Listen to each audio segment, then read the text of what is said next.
especially the edges. So how'd you produce these? These pieces were resawn from 2-inch maple down to 1/4 inch, and then they were planed down to a little over 3/16, or a little under 3/16, I guess. And we found that we could laminate that thickness pretty easily. We weren't sure if that would work, but we did it with a spruce piece first, and that worked really well. And we found that 5 laminates was really strong, so we felt, well, with the maple, 5 would be plenty. And they are incredibly strong. So, and they'll be the legs of a dining table that I'm building.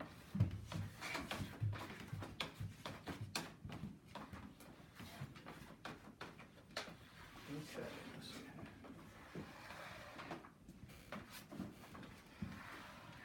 So have you had any problem not putting glue on the 5th piece? Mark it. Okay, so that gets put together like that. Oh, you're putting glue to glue. Glue to glue. There's a lot of debate about glue on one piece and then putting it together. And Fine Woodworking had an interesting article with, I think it was Mike Peckovich, and he teaches woodworking, I think at the Connecticut School of Woodworking.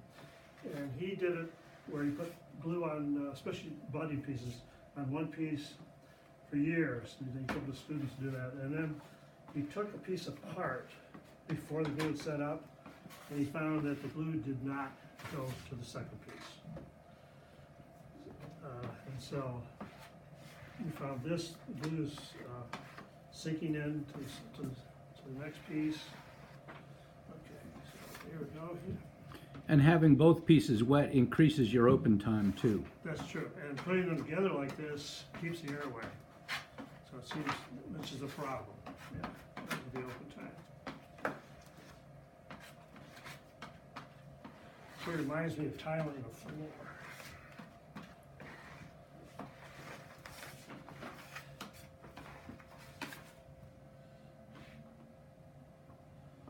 Go through a lot of glue.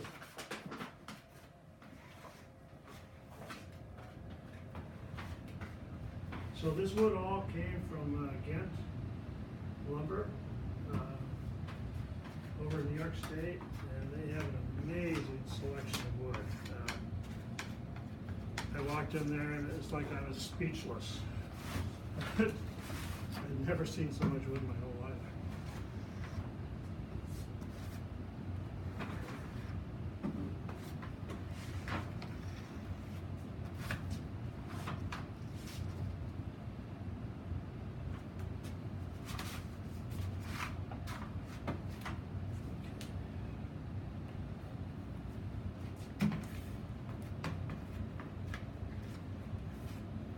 So I made my spreader just out of a piece of maple, and I filed some grooves in it. It works pretty well, and I throw it away after a couple go-rounds.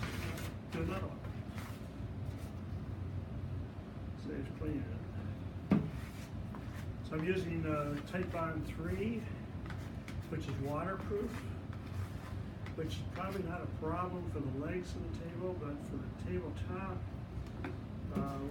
where we're always putting vases with flowers on it, and there's always water coming through. I think it's going to be a little bit better.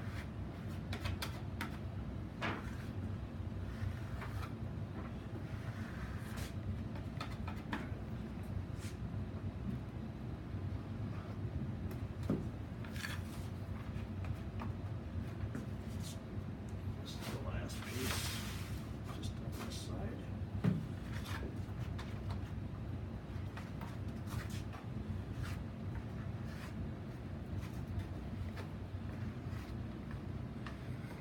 So resawing this wood was really interesting.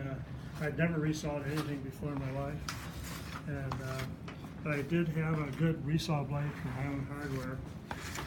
Skip tooth, 3 and 4 teeth per inch, and it went through it. It was slow, but the wood is really hard, and it was about 7.5 inches thick, so there was a lot of wood to move.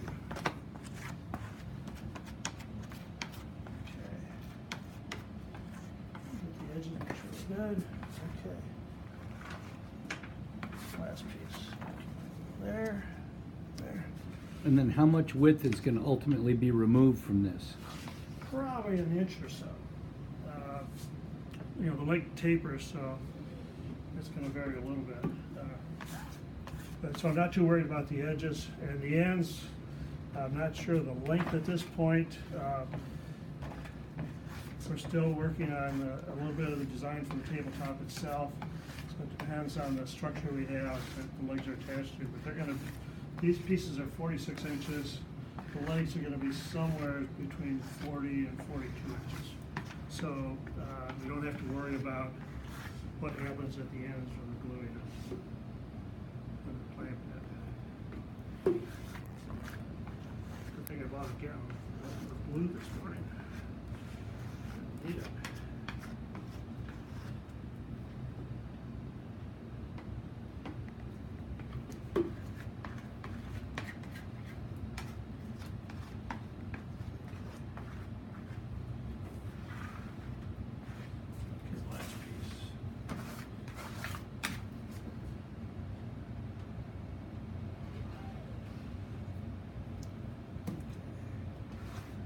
Try not to get glue on the other side. Stick.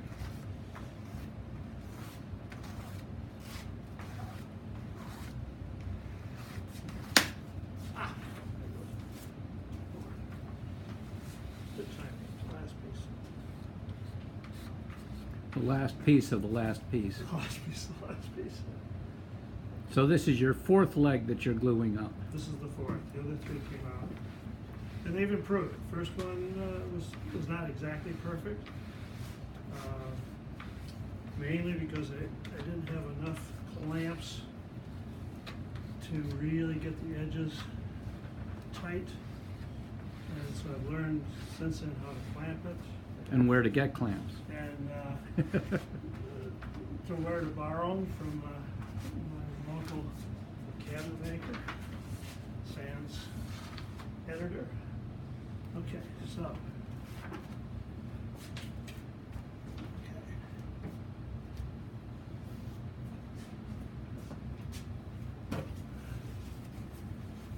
Let's see, So next step? next step is to do the clamping.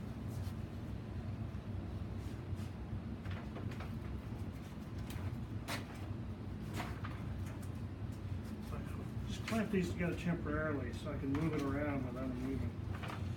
Okay. Wipe some of the excess glue off. There's going to be a lot of glue coming out. Had you ever done any glued up laminations before? This is the first. This is the first. All right.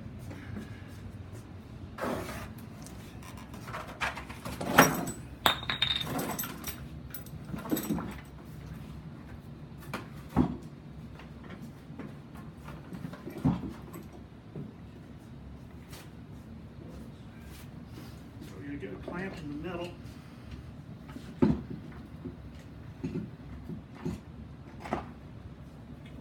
Double sure. Get the middle mark.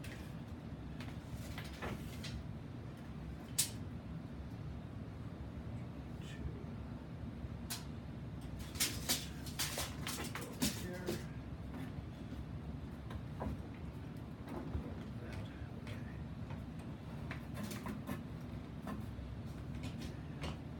Now just put a clamp in the middle to hold it.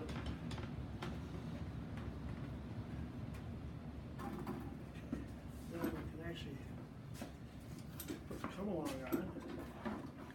Did you have any problem with any of the laminations beginning to rise? No, I didn't. Got one more thing to do. These pieces have to go on. Oops. Oops, almost forgot. Could you show us how you built that? Okay, well, the idea was to have even pressure all the way up and down the piece, And as these come around, they get a little tighter together. So these are 3/4 inch, just plywood. And so when you put it against,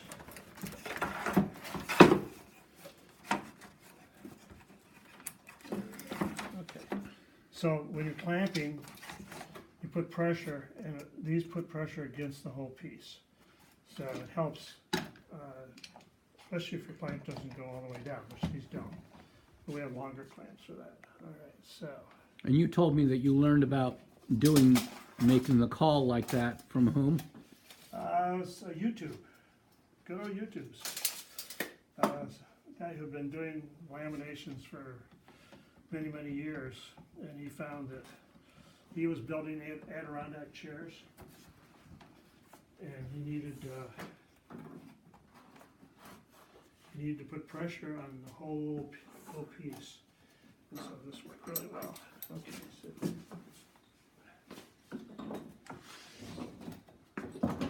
You want to run that through that clamp rather than over the top? Yeah, I'm gonna run it under. I'm gonna need a little more material there.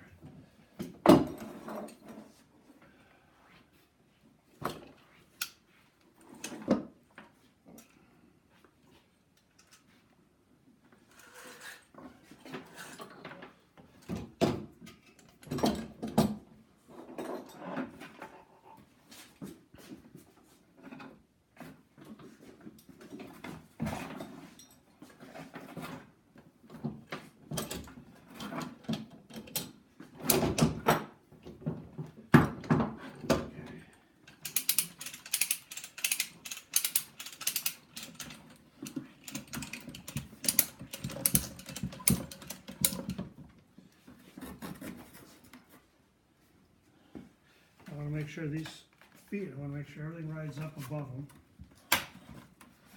So we're pulling it in, keep everything registered.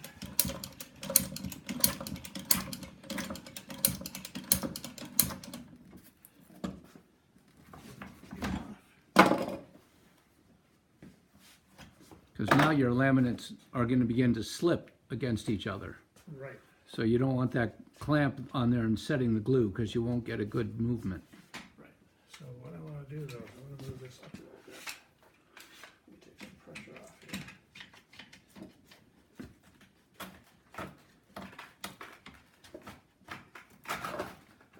More towards the middle.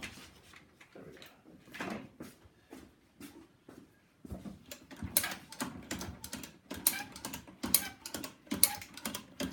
So it pulls in one side nicely, which is great, because then you can get that under control, and then feel the other side afterwards.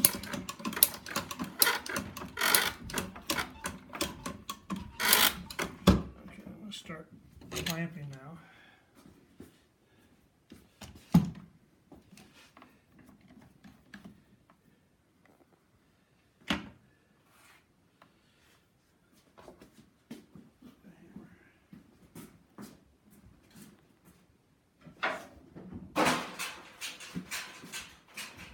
One lamb that's coming up. Drive it a little bit.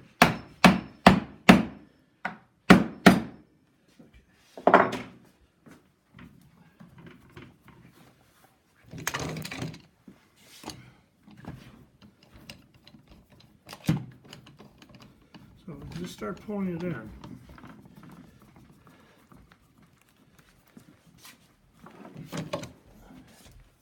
And then I'll put a little more pressure on with the come along, but this will help.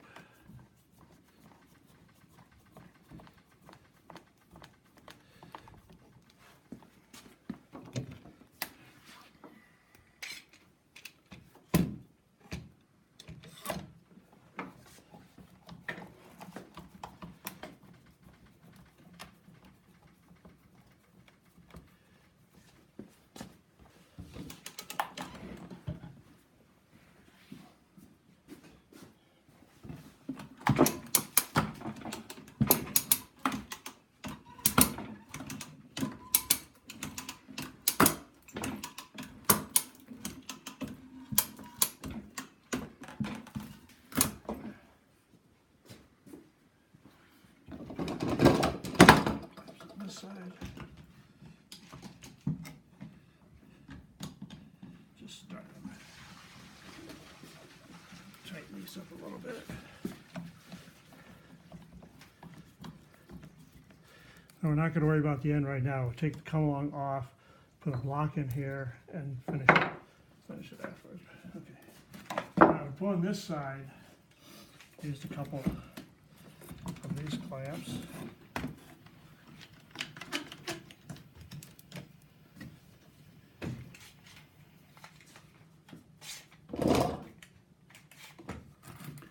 Over the years, there's been a lot of tools that have shown up that have been game changers.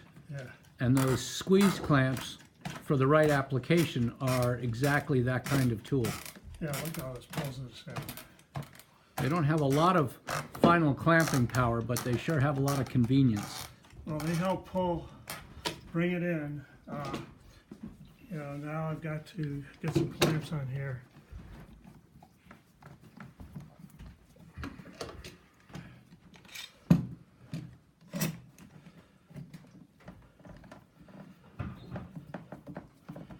Tighten up those lambs.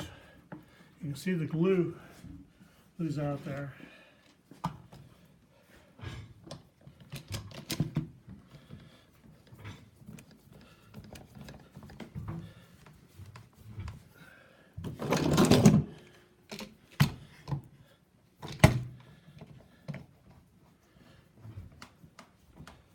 Okay, we're basically held now all the way around. So, take these off.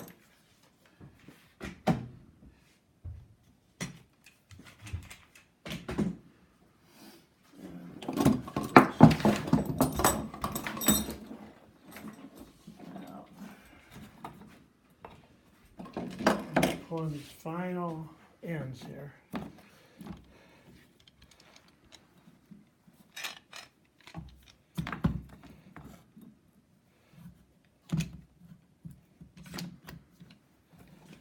This is a little touchy here. Just catch the ends. And this is the advantage of having a couple of inches of extra on each end as well. Yeah. Now that's a true radius that you're clamping to, Right. so that means you can shift what part of the glued up lamination you want to use for the table. That's right. This gives me a little wiggle room, so to speak. Okay. But hopefully no wiggle on the table. Well,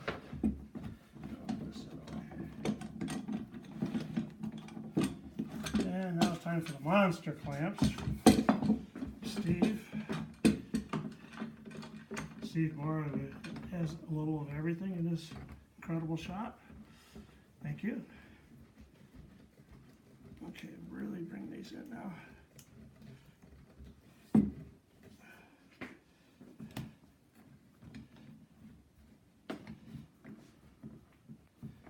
we go. Bring it in. So we're not only bringing it into the radius, but we're really tightening up the lambs at the ends. So they don't, that's where they're going to slip around. So these clamps are great because we can get way down low. Tighten them up. Push pressure at the bottom. What I found before was that was the area that we had the most problems with, was at the very bottom. Okay, gotta bring this in.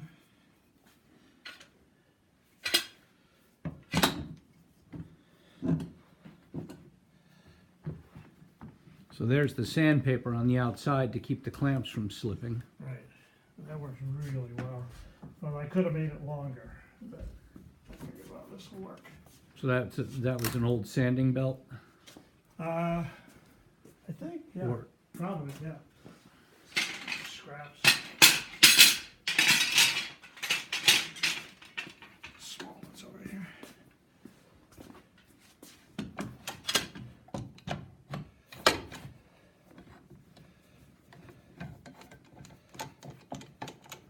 So at this point, all you have left is to finish getting the deep clamps on there. Yeah.